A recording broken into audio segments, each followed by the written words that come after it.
देखो यार, हम सबको पता तो है कि इंडिया में ना एवरेज प्राइस जो बजट फोन्स का था ना वो 25,000 हो गया, जो 15,000 रुपये था, या जो 25,000 वाला बजट था ना वो 35,000 का हो चुका है। मतलब प्राइस हाइक हो चुकी है कुछ ज़्यादा ही। पर आज की वीडियो में ना मैं कुछ और बताने आया हूँ। इस प्राइस हाइक में प्रॉब्लम पता है क्या है कि 25,000 वाला फोन है, ठीक है, बट वो 15,000 वाली वैल्यू दे रहा है। मतलब एक 15,000 की वैल्यू वाला फोन 25,000 रुपये में बिक रहा है, ये गलत है। अब मैं ये ऐसा क्यों कह रहा हूँ, क्योंकि ना ऐसा हो रहा है ऑफलाइन मार्केट में, ऑनलाइन मार्केट में नहीं। ऑनलाइन मार्केट में फोन तब भी ठीक है, बट ऑफलाइन मार्केट का हाल बहुत ज्यादा बेकार है भाई। और इससे भी बड़ी प्रॉब्लम पता है क्या है कि लोग फोन्स को खरीद रहे हैं क्योंकि उन्हें नॉलेज नहीं है फोन के बारे में। अब देखो मैं बताता हूँ कि मैं एक ऑफलाइन स्टोर पे गया था अपने दोस्त के साथ फोन लेने के लिए। हमें पता था फोन लेना था OnePlus Nord CE5, बट हम एवं ही मजे मारने के लिए गए थे कि सामने वाला कौन सा फोन रिकमेंड करता है। जब हम शॉप पे गए थे तो हमने डिसाइड कर रखा था कि हम ऐसे बिहेव करेंगे कि जैसे हमें कुछ पता ही नहीं फोन के बारे में, हम पहली बार फोन लेने आए हैं। तो सबसे पहले तो वीवो वाले ने हमें अपने पास बुलाया और शॉपकीपर ने जो सबसे पहले फोन सजेस्ट किया था ना वो Vivo Y300 था। अब उसने ये सजेस्ट किया और उसके स्पेक्स बताया, प्रोसेसर नहीं बताया था। उसके बाद उसने बताया कि Vivo Y400 भी है, उसका अपग्रेड वर्जन, उसमें बैटरी ज्यादा देखने को मिल जाएगी, ऐसे बताया उसने। फिर उसके बाद उसने Vivo Y51 Pro भी बताया, और ये वाला फोन देख के तो मेरा दिमाग हिल गया कि भाई इसमें ऐसा क्या है। उसने सारे स्पेक्स बताए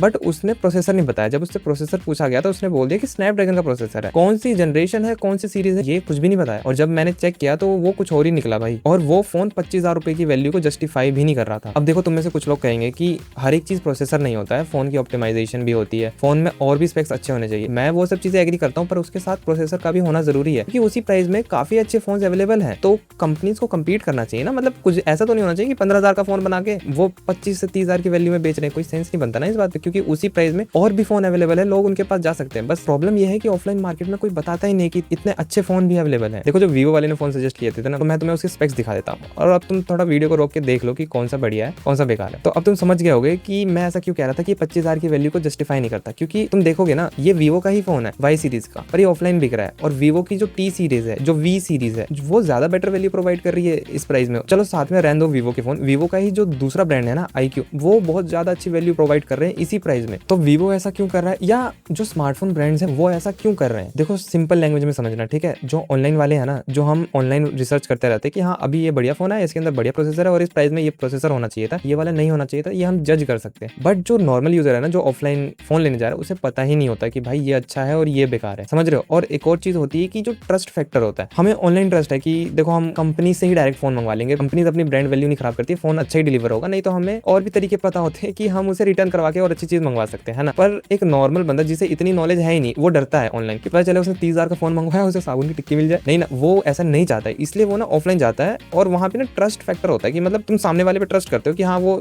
फोन दिखाएगा, मैं उससे लूंगा। अगर फोन में कुछ गड़बड़ निकली ना, मैं उस फोन को लेके जाके उसके मुंह पे मार दूंगा, वो जैसे भी ठीक कराए, मुझे फर्क नहीं पड़ता है। पर देखो, सर्विस सेंटर तो जाना ही पड़ता है। पर मैं वो चीज कह रहा हूँ कि ट्रस्ट फैक्टर नाम की चीज आ जाती है। बट इस ट्रस्ट फैक्टर का ना कंपनीज बहुत ज्यादा फायदा उठा रही है भाई। अब जैसे यही है Vivo का Y51 Pro, इस फोन में है क्या भाई ऐसा कि ये 25,000 रुपए का है? ना इसमें AMOLED डिस्प्ले है, ना इसमें एक अच्छा प्रोसेसर है, ना एक अच्छा कैमरा है। दो कैमरे चिपका रखे हैं जिसमें एक ही काम का है, एक किसी काम का भी नहीं है। तुम भी जानते हो, मैं भी जानता हूँ, ये कैमरा काम भी नहीं करता है। और मैं तुम्हें एक और शॉकिंग चीज बताऊं, ये जो फोन मैंने तुम्हें बताया ना Vivo के Y सीरीज के सारे बता रहा हूँ, ये ना सब रीब्रांडेड फोन है। मतलब अच्छे फोन लॉन्च हुए थे ना, उन्हीं का रीब्रांडेड वर्जन है। उनमें से भी ना वैल्यू कट कर दी गई है, लाइक अच्छी डिस्प्ले, अच्छा प्रोसेसर, अच्छा कैमरा, ये सब चीजें निकाल के वो फोन तुम्हें चिपका रहे हैं। और यही चीज होने के बाद एक और सवाल आता है कि अगर ये फोन इतने ही बेकार है और शॉप्स वालों को पता है, इन फोन्स को प्रमोट क्यों कर रहे हैं? इसका आंसर लालच तो देखो ज्यादातर नहीं होता है। देखो, जो शॉपकीपर होता है वो तो ट्राई करता है कि वही फोन सेल करे जिसपे उसे ज्यादा कमीशन मिल रहा हो, क्योंकि उसे भी तो कमाना है। पर साथ ही साथ एक और चीज है, जो ऑनलाइन वाले फोन है ना, वो ऑनलाइन ही मिल रहे, शॉपकीपर के ऊपर मजबूरी आ जाती है कि भाई उसे बेचना भी वही फोन है। तो वो देख रहा है कि इस बजट में इसी फोन में सबसे ज्यादा चीजें हैं, तो यही वाला दे देता हूँ मैं। वो भी ज्यादा क्या करेगा। और अब तो उन्हें वही फोन बेचने पड़ेंगे जो उन्हें कंपनी दे रही है। और पता है, कंपनी बहुत ज्यादा पैसा खर्च करती है उनको ट्रेन करने में, उनको बताने में कि ये फोन तुम्हें बेचना है और किस फोन से ज्यादा उन्हें कमाई होगी। और देखो, ब्रांड्स तो बहुत आगे चलते हैं, उन्हें पता है कि ऑनलाइन का गेम कैसे खेलना है और ऑफलाइन मोबाइल्स का गेम कैसे खेलना है। और एक और चीज है कि हमारे इंडिया में ना एक मेंटेलिटी है कि जितनी ज्यादा वैल्यू होगी उतनी ज्यादा अच्छी चीज होगी। पर ऐसा हर बार नहीं होता है, इस चीज को समझना बहुत जरूरी है। कई बार ऐसा होता है कि अच्छी चीज है और सस्ते में मिल रही होती है, पर लोगों को ट्रस्ट ही नहीं होता है। और मैं एक चीज बताऊं कि तुम सोच रहे होगे कि ब्रांड तो कर रहा है तो हम इसे कैसे रोक सकते हो, वो ब्रांड है भाई, है ना। तो मैं बताता हूँ, देखो, कंपनी ने 1000 फोन बनाए या करोड़ फोन बनाए, उससे फर्क नहीं पड़ता अगर वो बिके ही ना। अगर तुम उस फोन को खरीदोगे ही नहीं तो उनकी सेल नहीं होगी, वो कचड़ा है फिर उनके लिए, फिर उन्हें लेके जाना पड़ेगा वापस, उसे ओपन करके सारे पार्ट्स निकालने पड़ेंगे। ये बहुत बड़ा प्रोसेस होता है और पैसा भी खर्च होता है। इस चीज को समझो, ये सब कुछ एक कंज्यूमर के हाथ में ही होता है कि ब्रांड्स को अपने हिसाब से कैसे चला सकते हैं। तुम अच्छी चीज लो, जो उनकी अच्छी चीजें हैं, बेकार जो चीजें वो लो ही मत। और अगर तुम किसी को जानते हो कि वो फोन लेने जा रहा है तो तुम उसे बताओ कि देखो ये सही है और ये गलत है, उसे सीधा कंपैरिजन करके दिखा दो, एज अ फ्रेंड हो या एज अ फैमिली मेंबर हो, ये ज्यादा अच्छा रहेगा ना। और ऐसे ऐसे करके ना हम इन सब चीजों को रोक भी सकते हैं कि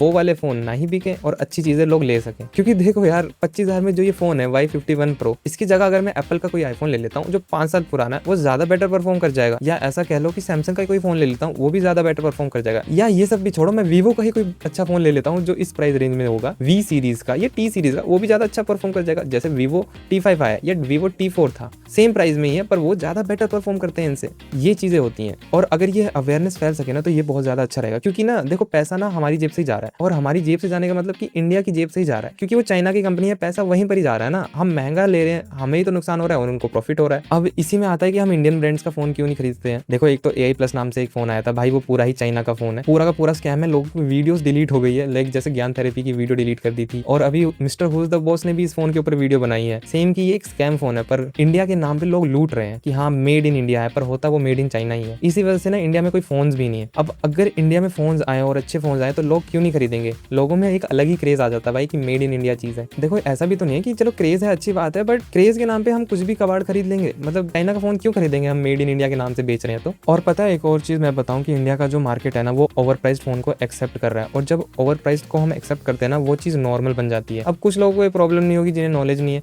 पर जिनको नॉलेज है उनके लिए प्रॉब्लम हो जाएगी। लेकिन भाई इस चीज में अच्छी चीज मिल सकती है जो कि नहीं मिल रही है। अब देखो, बाहर की कंट्रीज में तो लोग सीधा बैन ही कर देते हैं, अपनी साइड से ही बैन कर देते हैं उस चीज को लेना, क्योंकि उनमें यूनिटी होती है। हमारे पास यूनिटी नहीं होती है। मेरे को समझ नहीं आ रहा बोलना चाहिए नहीं चाहिए, तो मुझे कमेंट में जरूर बताना मैं सही कह रहा हूँ कि नहीं। और मैं लास्ट में यही एडवाइस करूंगा सबको कि जिन लोगों के पास नॉलेज नहीं है ना, और अगर आप ये वीडियो देख रहे हो तो आप प्लीज 1-2 वीडियो ही देख लो ना यूट्यूब पे, तो आपको काफी अच्छी नॉलेज हो जाएगी। और ये बहुत सिंपल चीज है, आप नंबर ही कंपेयर कर लो, आपको पता होगा 2 से बड़ा 3 होता है, 4 से बड़ा 5 होता है। ऐसे ही है भाई सारी चीजें। इस चीज को समझने की कोशिश करो, बहुत ईजी है। कोई बड़ा तीर नहीं मारना होता है फोन लेने में। लोगों की बातों में मत आया करो, क्योंकि एक और चीज होती है लोगों के साथ कि एक बंदा फोन लेने जा रहा है और 4 लोग उसे घेर लेते हैं शॉप पर कि तुम ये वाला फोन ले लो या ये वाला फोन ले लो।